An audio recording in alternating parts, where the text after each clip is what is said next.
Good morning friends सकार गुरुत्वपूर्ण खबर आपण स्वागत मुझे तो फ्रेंड्स प्रत्येक दिन भली बहुत गुड़ी पछा पछा खबर सहित जहाँकि पीएम किसान कालिया योजना ठू आरंभ कर राशन कार्ड ई श्रम कार्ड बड़ बड़ घोषणा यह खबर भितर रही तेणु आपण मैंने 2 मिनिट अधिक समय दे ए वीडियो को निश्चित शेष पर्यंत देखंतु कारण आज वीडियो देखापी आपको कौन न्यूज पेपर किंबा खबर कागज देखा पड़ोनी से चलतु भाई मैंने बेसी डेरी नक भिडियो पर नजर पकईबा तेरे नजर पकईबा पूर्व जदि आम चैनल प्रथम आसी भिडियो देखुं तेरे आम चैनल को सब्सक्राइब कर पाखे घंटी चिन्ह को दबे ऑल नोटिफिकेशन को दबे दिंतु कारण आम जिते बेले भी भिडियो छाड़ू आपण पाखे पहुँचब सर्वप्रथमे नंबर 1 ओडिशा को चलित वर्ष अधिक पुंजी आने को लक्ष्य राज्य सरकार करेंगे निवेशक सम्मिलनी यह चलित मास अगस्ट 7 रे आरंभ हो अगस्ट 9 रे शेष हेब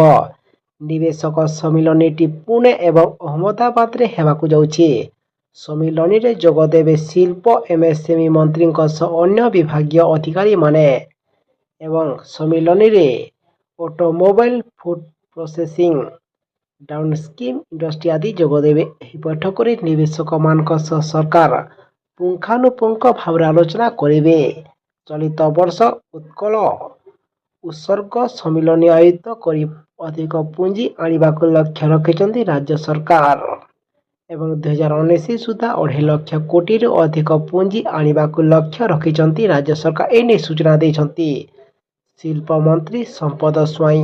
परवर्ती खबर आलू दर को नहीं सरकार को आउ एक पदक्षेप पश्चिम बंगर आउ आलू आसीब नाही एणिकी उत्तर प्रदेश आसीब आलू जार क्वालिटी मध्य भल रही दीर्घ दिन धरी राज्य आलू समस्या पर एभली निष्पत्ति नि राज्य जोगाण मंत्री मुख्यमंत्री नीति आयोग बैठक में पश्चिमबंग मुख्यमंत्री को भेटी समस्यार समाधान पर निवेदन करथिले किंतु समाधान हैला नाही तेणु आज सचिवालय रे व्यवसायी महासंघ सह बैठक होइतिला सेथिरे पश्चिमबंग आलू किंबा पश्चिमबंग आउ आलू न आनिबा को निष्पत्ति होइछि एवं मंत्री स्पष्ट कर दैछन्ति जे प्रथम पर्याय रे धीरे धीरे पश्चिमबंग आलू आनिबा कमै दियाजिबो एहा परे संपूर्ण बंद करा जिवो तेबे प्रथम पर्याय रे यूपी रु 20 ट्रक आलू आनिबा पई अनुमति मिलिछि जो आलू आसीबो ताहा दर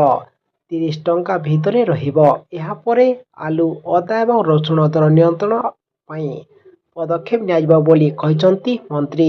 परवर्ती खबर आसिला पुणी समस्त राशन कार्ड धारी पई बड़ अपडेट राशन कार्ड धारी मानक पई एक बड़ चेतावनी जारी करिसंती सरकार सरकारक एही चेतावनी न मानिले खाउटी तालिकार हिताधिकारी ना सहित राशन कार्ड मध्य रद्द होई पारे फलरे हिताधिकारी को राशन कार्ड मिलुथिबा चाउल तथा अन्य सामग्री किंबा राशन सामग्री मध्य मिली पारिबो नाही राशन कार्ड धारी मानक यथाशीघ्र ई केवाईसी अपडेट करिबा पई परामर्श दैछन्ती सरकार जहाद्वारा राशन कार्ड जरिया से मानक मिलुथिबा सुविधा जारी रहिबो।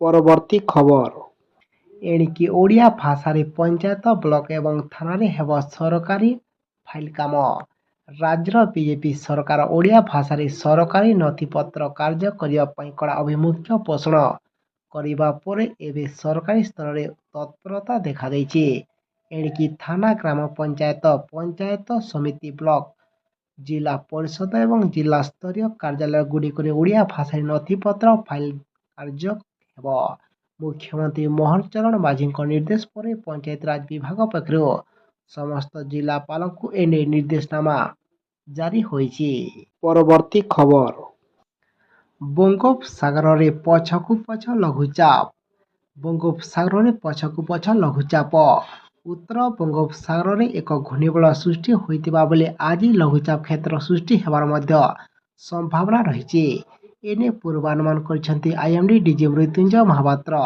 घूर्णिबलय एवं सक्रिय मौसुमी प्रभाव रे राज्यर विभिन्न स्थान रे वर्षा जारी रहिछि यह प्रभाव रे आगामी 24 घंटा रे ओडिशा रे वर्षा होइछि आगामी 2 दिन पर्यंत राज्यर अधिकांश स्थान रे वर्षा हेब एवं किछि अंचल रे प्रबल रु अति प्रबल वर्षा हेबा नै मध्य संभावना रहिछि। ତେବେ ପ୍ରବଳ ବର୍ଷା ନେଇ କେନ୍ଦୁଝର, ସୁନ୍ଦରଗଡ଼, ବରଗଡ଼, ସମ୍ବଲପୁର, ଝାରସୁଗୁଡ଼ା, ବରଗଡ଼କୁ ହଳଦିଆ ଆଲର୍ଟ ଜାରି କରାଯାଇଛି। ବଙ୍ଗୋପସାଗରରେ ସୃଷ୍ଟି ହୋଇଥିବା ଘୂର୍ଣ୍ଣିବଳୟ ଘନୀଭୂତ ହୋଇ ଧୀରେ ଧୀରେ ପଶ୍ଚିମ ଉତ୍ତର ଦିଗରେ ଗତି କରିବ। ସେହି ସମୟରେ ଛତିଶଗଡ଼, ପୂର୍ବ ମଧ୍ୟପ୍ରଦେଶ ଏବଂ ଝାଡ଼ଖଣ୍ଡରେ ବର୍ଷା ହେବାର ସମ୍ଭାବନା ରହିଛି। ପରବର୍ତ୍ତୀ ଖବର। କେନ୍ଦ୍ରମନ୍ତ୍ରୀଙ୍କ ବଡ଼ ଘୋଷଣା, ସଡ଼କ ଦୁର୍ଘଟଣାଗ୍ରସ୍ତକୁ ମିଳିବ ଆର୍ଥିକ ସହାୟତା। ଖୁବ୍ ଶୀଘ୍ର ସଡ଼କ ଦୁର୍ଘଟଣାରେ ଆହତ ବ୍ୟକ୍ତିଙ୍କୁ ନଗଦ ବିହୀନ ଚିକିତ୍ସା ମିଳିବ। ଏନେଇ ନ୍ୟାସନାଲ୍ ହେଲ୍ଥ ଅଥରିଟି ସହଯୋଗରେ କେନ୍ଦ୍ର ସରକାର ଯୋଜନା ପ୍ରସ୍ତୁତ କରିଥିବା ନେଇ ଗୁରୁବାର କେନ୍ଦ୍ର ସଡ଼କ ପରିବହନ ଏବଂ ରାଜମାର୍ଗ ମନ୍ତ୍ରୀ ନୀତିନ ଗଡ଼କରୀ ଲୋକସଭାରେ ଏକ ପ୍ରଶ୍ନର ଉତ୍ତର ରଖି ସୂଚନା ଦେଇଛନ୍ତି। ପରୀକ୍ଷାମୂଳକ ଭାବେ ଏହି ଯୋଜନାକୁ ଚଣ୍ଡିଗଡ଼ ଏବଂ ଆସାମରେ କାର୍ଯ୍ୟକାରୀ କରାଯାଇଥିବା ସେ କହିଛନ୍ତି ଏବଂ ଯୋଜନା ଅନୁଯାୟୀ ଯୋଗ୍ୟ ଆହତ ବ୍ୟକ୍ତିଙ୍କୁ ଆୟୁଷ୍ମାନ ଭାରତ ପ୍ରଧାନମନ୍ତ୍ରୀ ଜନ ଆରୋଗ୍ୟ ଯୋଜନା ଅଧୀନରେ ହସ୍ପିଟାଲଗୁଡ଼ିକରେ ଦୁର୍ଘଟଣାର ସର୍ବାଧିକ 7 ଦିନ ଭିତରେ ଟ୍ରମା ଏବଂ ପଲିଟ୍ରମା ସମ୍ବନ୍ଧିତ ସ୍ୱାସ୍ଥ୍ୟ ସୁବିଧା ପ୍ୟାକେଜ ମିଳିପାରିବ। ପରବର୍ତ୍ତୀ ଖବର। ଏଣିକି ସ୍କୁଲକୁ ଗାଡ଼ି ନେଇ ଆସିପାରିବେନି ଛାତ୍ରଛାତ୍ରୀ। ଛାତ୍ରଛାତ୍ରୀମାନେ ସ୍କୁଲକୁ ବାଇକ୍, ସ୍କୁଟି ଧରି ଆସିବାକୁ କିମ୍ବା ଆସୁଥିବା ଘଟଣାକୁ ଗୁରୁତ୍ୱର ସହ ନେଇଛନ୍ତି ରାଜ୍ୟ ସରକାର। ଏହାପରେ ଗଣଶିକ୍ଷା ମନ୍ତ୍ରୀ ନିତ୍ୟାନନ୍ଦ ଗଣ୍ଡ ପ୍ରତିକ୍ରିୟା ରଖିଛନ୍ତି। ସେ କହିଛନ୍ତି, ସଚେତନ କରାଯାଉଛି। ଖୁବ୍ ଶୀଘ୍ର ସ୍କୁଲଗୁଡ଼ିକକୁ ତାଗିଦ କରାଯିବ। ବିଭାଗୀୟ ଅଧିକାରୀ ଏବଂ ସ୍କୁଲ କର୍ତ୍ତୃପକ୍ଷଙ୍କ ସହ ଆଲୋଚନା ହେବ। ଛାତ୍ରଛାତ୍ରୀ ଗାଡ଼ି ନେଇ ଆସିବା ଦ୍ୱାରା ଦୁର୍ଘଟଣାର ଶିକାର ହେଉଛନ୍ତି, ତେଣୁ ସ୍କୁଲଗୁଡ଼ିକୁ ତାଗିଦ କରାଯିବ ବୋଲି ମନ୍ତ୍ରୀ କହିଛନ୍ତି। ପରବର୍ତ୍ତୀ ଖବର। ଆସିଲା ପୁଣି ସମସ୍ତ ଓଡ଼ିଶାର ରୋଗୀଙ୍କ ପାଇଁ ଏକ ଖୁସି ଖବର। 6 ବର୍ଷ ଚାଲିବା ପରେ ଏବେ ହଜିଯିବ ବିଜୁ ସ୍ୱାସ୍ଥ୍ୟ କଲ୍ୟାଣ ଯୋଜନା। ଲାଗୁ ହେବ ଆୟୁଷ୍ମାନ ଭାରତ ଗୋପବନ୍ଧୁ ଜନ ଆରୋଗ୍ୟ ଯୋଜନା। ଏଥିପାଇଁ ନିଜ ସରକାରର ପ୍ରଥମ ବଜେଟରେ 3,556 କୋଟି ଟଙ୍କା ଅଲରେଡି ବ୍ୟୟବରାଦ କରିଛନ୍ତି ମୁଖ୍ୟମନ୍ତ୍ରୀ।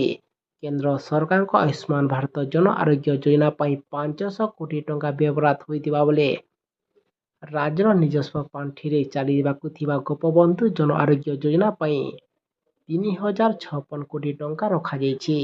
ପରବର୍ତ୍ତୀ ଖବର। ଆସିଲା ପୁଣି ସମସ୍ତ ଗ୍ୟାସଧାରୀଙ୍କ ପାଇଁ ପୁଣି ଏକ ଝଟକା। ମାସ ଆରମ୍ଭରୁ ଜନତାଙ୍କୁ ଲାଗିଛି ବଡ଼ ଝଟକା। 19 କେଜି ବିଶିଷ୍ଟ କମର୍ସିଆଲ ଗ୍ୟାସ୍ ସିଲିଣ୍ଡର ଦାମ 6 ଟଙ୍କା 50 ପଇସା ବୃଦ୍ଧି ପାଇଛି। ତୈଳ କମ୍ପାନୀମାନେ ଏନେଇ ବଡ଼ ନିଷ୍ପତ୍ତି ନେଇଛନ୍ତି।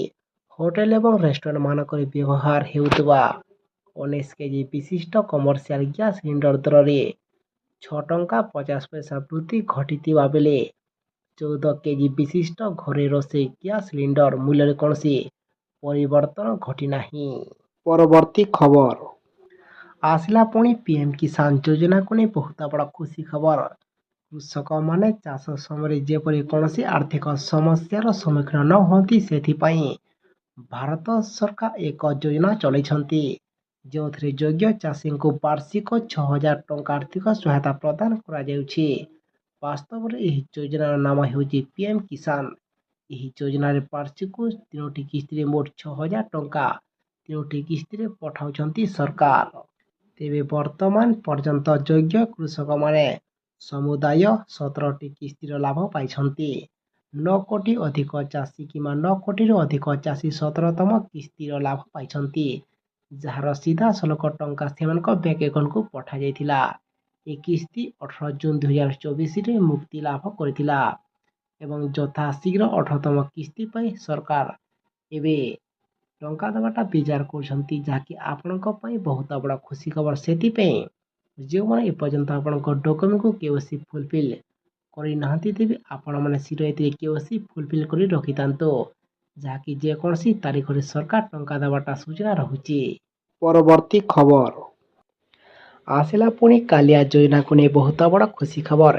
ଏବେ ବି ଆସିଲା ପୁଣି କାଳିଆ ଯୋଜନାକୁ ନେଇ ବହୁତ ବଡ଼ ଖୁସି ଖବର ପୁଣି ମିଳିବାକୁ ଯାଉଛି। କାଳିଆ ଯୋଜନା ମାଧ୍ୟମରେ ପରବର୍ତ୍ତୀ କିସ୍ତି ହିସାବରେ ସମସ୍ତ ଯୋଗ୍ୟ ଚାଷୀଙ୍କ ଖାତାରେ ପରବର୍ତ୍ତୀ କିସ୍ତି ହିସାବରେ 2,000 ଟଙ୍କା, ଯାହାକି ଯଥାଶୀଘ୍ର ଏହି ଯୋଜନାକୁ ନେଇ ସରକାର ଟଙ୍କା ଦେବାଟା କିମ୍ବା ନୂଆ ସରକାର ଟଙ୍କା ଦେବାଟା ଏବେ ସ୍ପଷ୍ଟ ଭାବରେ ସୂଚନା ରହିଛି। କାହିଁକି ନା ଏହି କାଳିଆ ଯୋଜନାକୁ ନେଇ ଏବେ ବଡ଼ ନିଷ୍ପତ୍ତି ହୋଇଛି ଏବଂ ଏହି ଯୋଜନାକୁ ନେଇ ପରିବର୍ତ୍ତନ ମଧ୍ୟ କରାଯାଇଛି, ଯାହାକି ନା ପରିବର୍ତ୍ତନ। ଏହି ନାମ ସିଏମ୍ କିଷାନ କିମ୍ବା କାଳିଆ ଯୋଜନା ପରିବର୍ତ୍ତନ ହୋଇ ସିଏମ୍ କିଷାନ ଯୋଜନା ନାମରେ ଏବେ ସମସ୍ତ ହିତାଧିକାରୀଙ୍କୁ ଟଙ୍କା ମିଳିପାରିବ।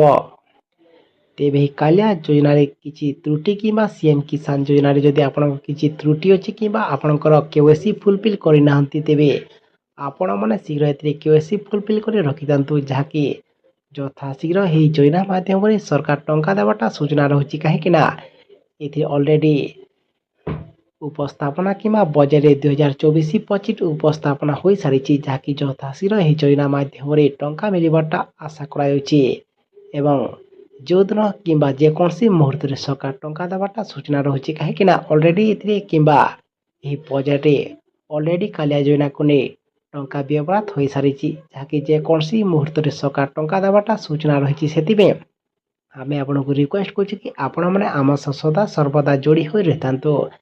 କାହିଁକି ନା ଯେଉଁଦିନ ସରକାର ଟଙ୍କା ଦେବାଟା ଘୋଷଣା କରିବେ, ଆମେ ସଙ୍ଗେ ସଙ୍ଗେ ଆପଣଙ୍କ ପାଇଁ ଭିଡ଼ିଓ ଆଣିଦେବୁ। ତାକୁ ଦେଖି ଆପଣମାନେ କନଫର୍ମ ହୋଇଯିବେ।